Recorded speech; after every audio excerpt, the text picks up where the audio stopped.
نے کوشچن کیا تھا کہ ایک عورت میں دبئی میں کام کرتا ہوں اور اے سی وغیرہ کو کہتے ہیں کہ ہم ایک کمپنی کو میں نے جوائن کیا ہے. کمپنی نے جو ہمیں روم دیا ہے رہنے کے لیے، اس میں 2 غیر مسلم میرے ساتھ ہیں اور وہ رات میں ڈرنک کرتے ہیں اور بہت زیادہ نشے کے اندر ہو جاتے ہیں.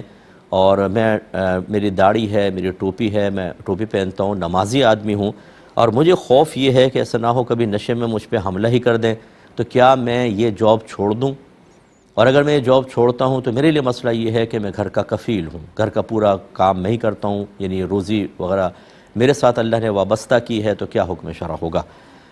دیکھیں، پہلی بات تو یہ کہ اگر واقعی ایسا ہے اور آپ کی طبیعت پہ بھی بوجھ بنتا ہے، شراب کی اسمیل اور پھر وہ ان کی گالی گلوچ اور گندی چیزیں، یقینی سی بات ہے ایک مومن مسلمان متقی کے قلب پہ اس کے بڑے ناگوار اثرات مرتب ہوتے ہیں. تو آپ کمپنی کو ایک اپلیکیشن دیں کہ میرے روم چینج کر دیا جائے اور مجھے مسلمز کے ساتھ ٹھہرا دیا جائے. کوئی غیر مسلم یہاں پر آ جائے گا امپلائی، آپ وہاں چلے جائیں، وہ ایک جیسے ہو جائیں گے تو پھر بہت ہی اچھا ہو جائے گا. سب سے پہلا کام یہ کریں. سیکنڈ یہ ہے کہ اگر آپ ایسا نہیں ہوتا، کمپنی منع کر دیتی ہے اور آپ کو یہ یقین ہے کہ اگر میں جاب چھوڑ دیتا ہوں اس سے بہتر یا اس جیسی جاب مجھے مل سکتی ہے، تو پھر آپ اس جگہ کو چھوڑ دیں اور کسی دوسری جگہ جائیں. لیکن وہاں یہ کنفرم ہو کہ وہاں بھی ایسی سچویشن نہیں ہوگی، ورنہ کیا فائدہ اس کو چھوڑ کر دوسری جگہ جائیں، وہاں روم دیں، وہاں 6 آدمی موجود ہوں غیر مسلم، تو پھر گڑبڑ پیدا ہوگی. 2 چیزیں ہو گئیں.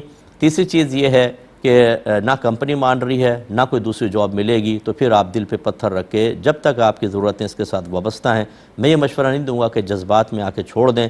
اس سے زیادہ بری کنڈیشن میں آپ چلے جائیں گے اور پورا گھر بھی ڈسٹرب ہوگا. اور یاد رکھیں، دبئی وغیرہ کے اندر 0% کرائم ہے. یہ بہت مشکل ہے کہ وہ آپ پہ حملہ کر کے کچھ کر دیں گے یا کوئی گڑبڑ کریں گے، بہت ہی مشکل ہے. اگر کریں گے بھی تو اپنے خود بھگتیں گے، لیکن انشاءاللہ ہوگا نہیں. اللہ کی رحمت سے امید ہے. آپ سو بھی جائیں گے تو کچھ نہیں کریں گے. اللہ پہ بھروسہ رکھیں. رات کو سونے سے پہلے ایک مرتبہ آیت الکرسی پڑھ لیا کریں، اللہ تعالیٰ حفاظت فرمائے گا. اور باقی تفصیل آپ کو بتائی. ایک مزید کالر ہمارے